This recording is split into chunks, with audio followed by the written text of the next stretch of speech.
What look would it be for the Conservative government if we had the rail staff, the nurses and the teachers all on strike? You're not really competent in handling this country, are you? Not you personally, the government, is it? Well, look, I think it's a reflection of the fact that You're hated, that the Conservatives are hated, basically.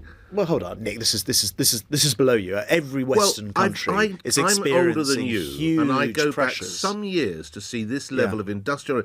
And if you don't like the word, level of opprobrium, then directed towards your government of COVID, that has led to massive backlogs, and of course, every health system is suffering to recover. But a lack of staff puts pressure. You know, if you are lacking tens of thousands of nurses, then the other nurses are going to have to pick up the slack. If you have had a pay freeze under austerity and suddenly inflation is running at the level it's running at now, you're not going to be able to afford your weekly food bill, which is why food banks are being used now by nurses. What are you going to do to make sure that you pay nurses, ambulance workers, enough to retain them and to recruit the numbers we need to fill the gaps? Yes. First of all, I should say that actually nurses and actually NHS staff were one of the only areas, in fact, the only area that got an increase during COVID. So we did see an increase last year when everywhere else in the public sector was being frozen. Secondly, there are actually tens of thousands more nurses now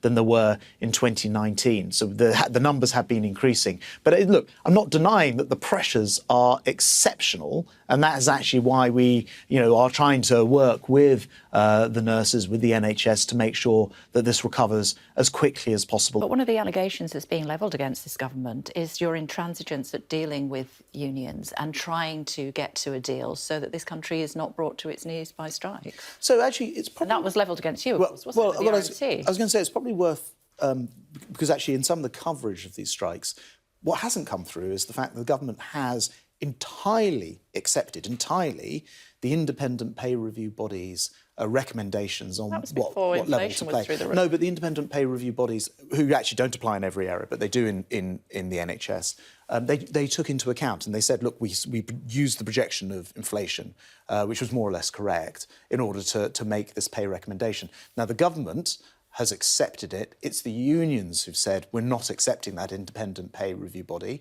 Now, if that's the case, they need to present evidence as to why that's not correct and they haven't accepted it. And what we've said as a government is, look, we're going to publish all of our data. We're going to show why we've gone to the independent pay review body with our information. Please do the same. And that's part of why getting around the table has been helpful this year. And it should be said that other countries, European countries, modern states, and France and Spain and Italy, places like that, already have minimum safety legislation. I think it's perfectly reasonable to expect that if you have a heart attack or a stroke, you will still be able to get an ambulance. That's something that, with the nurses in the last round of strikes, they did agree a national level of support. Unfortunately, the ambulance unions did not, and that's why we're introducing these minimum safety levels. Your own department, though, in its impact assessment on this legislation published in October, said that the legislation would potentially add to an increase in strike action in the period before minimum service levels were introduced. And also there was an unintended consequence, described as significant,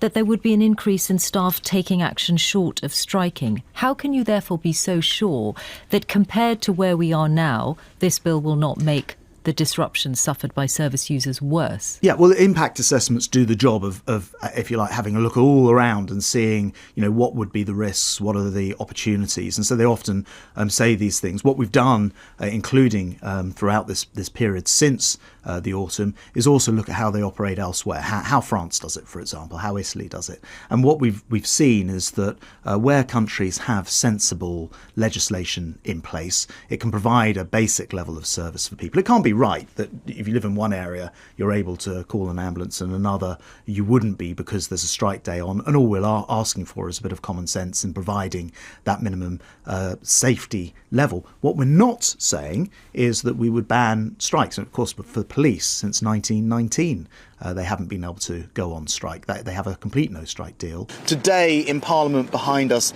I'll be introducing a minimum safety level, service level bill, which will sort of say, look, we will never withdraw the right to strike from people, but when there are strikes on, life and limb must come first, and there has to be a minimum safety standard put in place for that. Take at least 6 months before that gets through, and yet tomorrow ambulance workers and paramedics will be going on strike, and a lot of people will see that as a failure on the part of the government to stop that from going ahead.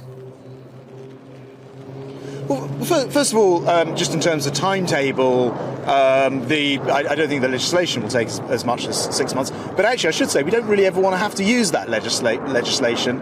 In those most recent strikes, the Royal College of Nursing, the nurses, agreed a set national level of support. Unfortunately, we couldn't get there with ambulances across the country, meaning there was a bit of a postcode lottery as to whether an ambulance would turn up in the case of something serious like a heart attack or a stroke. And we can't have that, so common sense tells us that we need to have minimum safety levels, which is what I'll introduce. But I just want to also remind everyone, the government has accepted in full the independent pay review body's recommendations for pay. So we're the ones who've actually accepted it. Obviously, it takes two to tango, and that's why these talks are going on. Set before inflation went up and the cost of living crisis. But you're still, Secretary of State, prepared now to go further. I mean, the soundings that we're hearing today is that there's going to be more on the table. Why the sudden shift? Why is the government becoming suddenly more generous with all of this? Look what's happening across the world right now, where inflation has spiked at levels we haven't seen for decades. Why has that happened? Very simple. Putin illegally invaded Ukraine, pushed up energy prices, pushed up inflation, and interest rates have gone up. Now, not surprisingly, people working in the public sector then go, hold on a minute. Mrs. Jones, the geography teacher, deciding to go on strike is not the cause caused by Vladimir Putin. Yes, no, of course. You and I have known each other long enough. Come on. Of course. This is an Hold on a second. extraordinary breakdown in industrial relations between the Conservatives and the Union. You have to go back to the days of Mrs. Thatcher for this level of animos.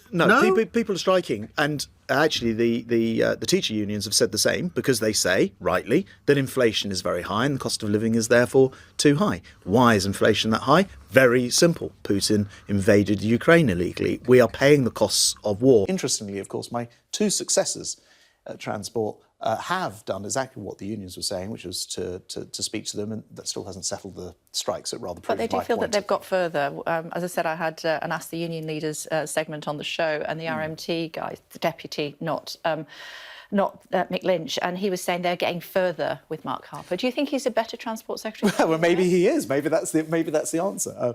But look, frankly, getting these things settled is the most important thing, and in rail in particular. It depends on the area, but train drivers, for example, whose average salaries are really quite high, much higher. Is it? No, they tend to mostly not. That's right. They tend to be the guards and what have you. Yeah. But actually, for the RMT and for a lot of the people that they represent, there are a lot of very good common sense things that they could do to massively improve safety and productivity on the railway. For example, we still have usually blokes walking down tracks, knocking the track, rather than sending a train that can photograph 70,000 pictures per minute in order to improve safety on our railway.